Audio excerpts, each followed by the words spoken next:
Brought to you by Hallow, the world's #1 prayer app. Hey, Susan, what's up? Hi, Dr. John. My question is, how can I repair my relationship with my husband after giving him an ultimatum? I don't think anyone's ever asked me that question in that way. So, so did you say, all right, here's the ultimatum, and he just flew right by the ultimatum, and you're like, never mind?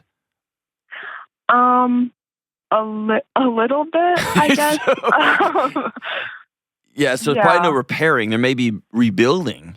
There's maybe building something totally new, but I mean, you said if you cross this line, this thing's burned to the ground, and he crossed the line, and then it burned to the ground, and now you're like, oh, just kidding. Is that what happened? Kind of.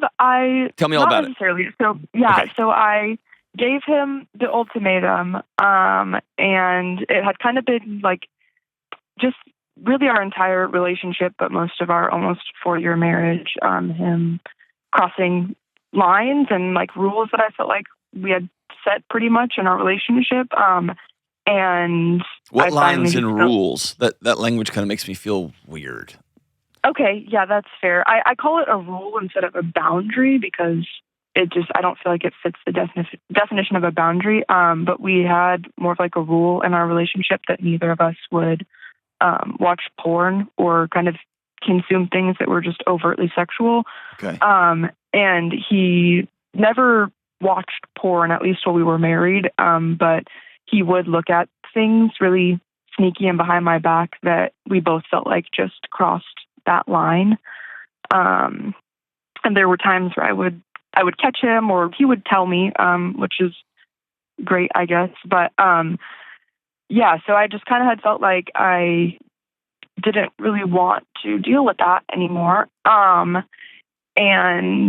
I don't know, he just had a very adverse reaction to it. Like at first he really understood and was like, I'm trying my best and I, have a lot of respect for you and I want to be better for you. And then a few weeks later, he came home and told me that he didn't think he wanted to be married anymore, and he felt like he couldn't look at me the same after the ultimatum. And me doing that, giving him an ultimatum while he felt like he was trying his best to figure this out, made him lose like respect and attraction for me. And it made him realize that he wasn't super happy in our marriage because he felt like he was being controlled. Yeah, I mean, this doesn't apply everywhere, but a rule is for you.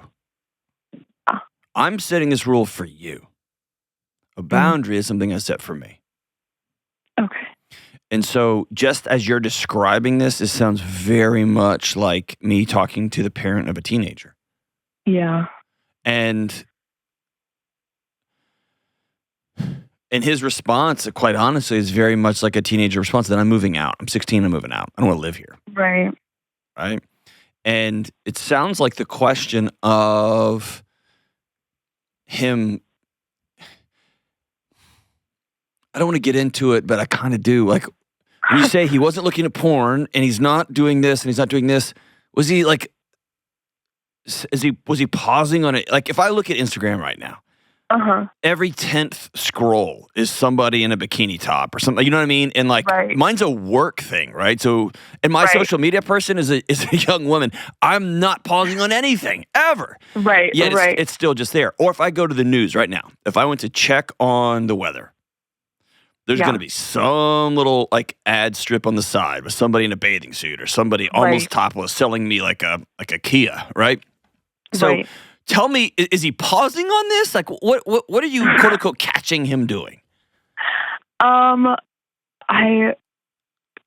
don't know. I don't want to put like too much of his business out there. You kind of already have. We're here. That's true. We're here.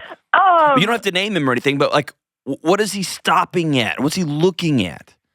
Yeah, it would be like because he actually deleted Instagram because he felt like he was always surrounded by things that made him want to dive deeper into something. But he still had like TikTok and stuff. And on there's like weird like sex bots. And so he would go on those profiles and like click on the links and just like lead down a rabbit hole. And it eventually led to him like basically deleting everything, any kind of social media, except for Facebook. And then even on Facebook, he would like this was kind of what was the final thing for me, is he had kind of created this loophole where he would like join Facebook groups where people would post links where like the cover photo was like some woman with her bare butt or something, like, I don't know. And he would try to click on those links or just whatever it was. I don't know. So it was never like really porn, but it was just like almost that, like about as close as you can get without searching up porn. Okay. So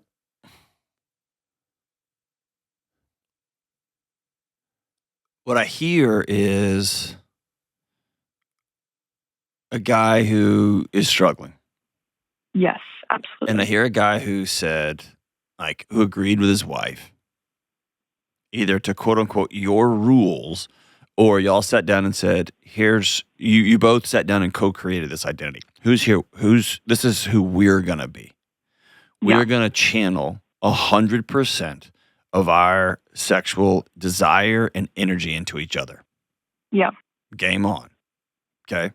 That sounds like a noble goal. Okay. Go get it. And then both of you are going to have to learn how to handle that intensity.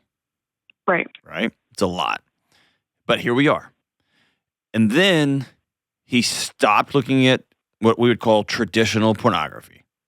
Mm-hmm. Then he found like that the internet's keep hollering at him. So he got rid of Instagram. Then he got rid of TikTok. And then he got rid of Facebook. And occasionally he clicks on a picture of a butt. Right? Like, so here, I see a guy continually making another effort, and then he comes to you. Yeah. What I hear is a guy that can't win, or more specifically, a guy who's struggling and whose wife is standing on the side of the bank of the river with her arms crossed saying, if you can't swim, you're done. Mm. Is that fair? Am I mischaracterizing that? I don't think it's unfair. Yeah, I mean, I think he was definitely struggling, and I had not ever, like, anytime it happened, I had only told him that I loved him and that it was okay and that I forgave him and that I knew that he was going to, like, try again. Like, it was always a fresh start. What led to the ultimatum? Really, what happened? The ultimatum was basically, I had like a weird feeling that he wasn't being completely honest about it, because I was asking him like how things were going. He had started therapy for it. He has dealt with a pornography addiction in the past. And so we would frequently just do check-ins just to see how he was doing. And it was basically just like, how are you? Are you good or not good? Okay. What, like, can we do this week? Or what can I do to support you? And I just had a feeling that he wasn't being honest about it. So I asked him if I could look at his phone, and he said, sure. And I did. And that's when I found that he had been joining a bunch of Facebook groups where the purpose was to like post things that were just overtly sexual. And he had been like just searching up things that were kind of weird. And so I was like, hey, that's not cool. When you say weird, are you talking about like for real weird sex stuff? Because the internet is a dark, gnarly place. Yeah, not like, definitely weird. Nothing that's like was scary or like violent, but just like furniture and shoes weird. And feet and stuff. Yeah, like weird. Yeah. Okay, that's all you gotta say. Yeah, there's yeah. Anyway. Yeah, and so I basically was just like, I don't appreciate this anymore, you know, and I really need to see like a more of a good faith effort and like something that I can hold on to that shows that you really respect this. And I led into just this deeper conversation where he just was like, I don't know, like, I feel like this isn't my value anymore, so I don't see the purpose in it. But like, I'm gonna keep trying for you, but basically like, I don't like having all of these restrictions on what I can view and not view. Right. And so, I mean, this is what I think is the problem in the popular media. Like, boundaries are all the rage right now. I talk about them Right. all the time. Ultimatums, like, yeah, Right. the great cutoff, right? I'm not talking to my parents because one time when I was a kid, right? All that kind of stuff. Right.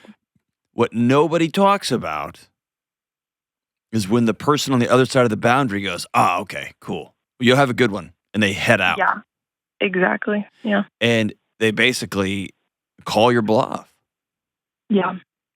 And so the question you have to ask yourself is multifaceted. Number one, when you said ultimatum, that means ultimatum. That means Right. either or, if then. You do this or Right. I'm out. Yeah. So you have to be able to say, I was wrong on that. Or Right. bye. Right. If your weird internet searches and you're like, if that's more important than this, and by the way, it's not, it's a deeper thing. He lives in a failure factory. He can't win. Right. Or he feels he can't win. Right. Or he's making choices to not win. It's Right. all that's true, right? He has not made the decision to quote unquote get clean. And that's hard, Yeah. right? And he says, bye, then you got what you wanted. Yeah. Right? You wanted a life without a with or without a partner. You didn't want that garbage in your life. So here you go. Right. You got it. So you have to decide, Right. A, am I right on that? Or B, okay, I overstepped. I'm sorry. I was wrong. Number two, you have to own that continually over paternalizing him, over parenting him is not working. Totally. And y'all have to go. And it isn't about watering down your boundaries or watering down your values. It's you saying, I value us together. Mm-hmm. And the way I've been trying to keep us together is by increasingly becoming your mom, and that's not working. Yeah. And so you need to go sit with somebody and learn some new skills. Yeah. Right? And I think telling him that Yeah. I value monogamy in all of its forms. And I Yeah. value like you, and like I want to be the recipient of that laser focus of your sexual energy. And by the way, I've got to learn how to hold that. Right. And underneath all of that, this sounds troubling and hard to hear, but my guess is his continued going down rabbit holes has very little, if nothing, to do with you. Yeah. And he has to make a commitment to, I want to get to the bottom of these fetishes. I want to get to the bottom of curiosity. I want to get to the bottom of just opening these accounts and clicking and clicking and clicking and clicking down these rabbit holes. Right. And he has to decide if he wants to stay with you, because he may not want to give that stuff up. He may not want to give up the illusion. Like I didn't even go from my mom's house to yet another mom. Right. So do you want to stay married to this guy? I do. Yeah. Are you willing to do it and not cash in? What do you mean by that?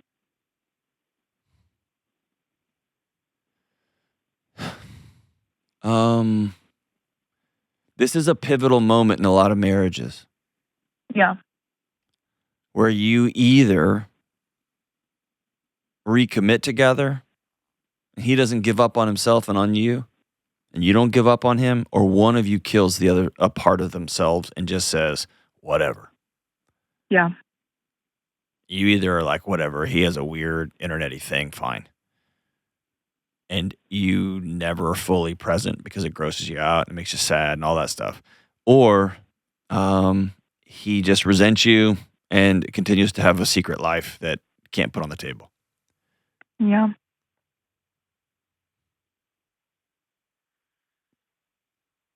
What's your next move? Yeah. We're kind of like in that process right now, I guess, because it's been quite a few months since then, which has led to like, it's just been a really messy last few months. Reasonably, I've recognized like that I don't think that the ultimatum was right or really a reflection of how I was truly feeling, or like, you know, but it just felt, I regret it. I regret saying it and doing that. And I don't think that they ever really give people the outcomes that they want. But like I say, ultimatum is for you. Right. An ultimatum is not to get somebody else to change their behavior. It's you saying, this is what I will tolerate. Yeah. And then they have to go make a grown-up choice. Right. And you get how different that is than the way they're usually used as weapons. Right. And that's not what they're for. They're for protection. Yeah. For you. Absolutely. And that's just my misunderstanding. Is he, if you step back 5 years, 10 years on a trend line, Mm-hmm. do you see a man that's growing into the man you see that he can become? Or do you see a man who's just a lying, conniving, I'm going to do my own thing, I'm just going to get better at my secrets? As it currently stands, where we're at in our relationship, I would say it's probably about 50-50. Okay. I think the part you've got to reimagine and rebuild is, can I trust you? Right. And he has to reimagine with you, can I trust you? You've got to trust that he's not going to have secret things that y'all together agreed on that go against your agreed upon identity. We are a couple who doesn't engage in that. Cool. And every couple decides those things for themselves. And then if he creates a secret life, it's a violation of the identity y'all decided together. And beneath that, he has to trust you that when he struggles, you're not going to throw some imaginary gauntlet down and say, or imaginary fence down and be like, all right, here's the end of my love this time. Here's the end of my love this time. You'll both have to rebuild trust with each other. And that might be you looking at him saying, I'm never going to leave you, period. Do you love me? Because I see something better for both of us. I'm worth more than being married to a guy that has to like sneak off in the closet and close the door and look up like fetish videos or whatever. I feel like I'm worth more than that, and I love you more than that. But I'm not going to be your mom, and I'm not going to be your dad. Or, hey, here's where my line is, and I'm going to hold it firm. And vice versa. But I think it's coming back, like how do we heal this? I think it's both of you sitting at a table saying, okay, here's what is. The last few months have been awful. Let's wipe the table. Whew. Will you build something new with me? Here's what must be true. And that means both of you have to sit down and say, here's what I want. I want a marriage without that kind of garbage in my life. He might say, I want a marriage where I'm married to a partner, not to a mom. And we're going to build this thing slowly but surely. My guess here is, I don't have a guess. I think this one's going to be tough. But I don't want you to compromise, and I want him to feel heard and seen. And that's a tough road to navigate. Download the Hallow app today and get 3 free months at hallow.com/Delony.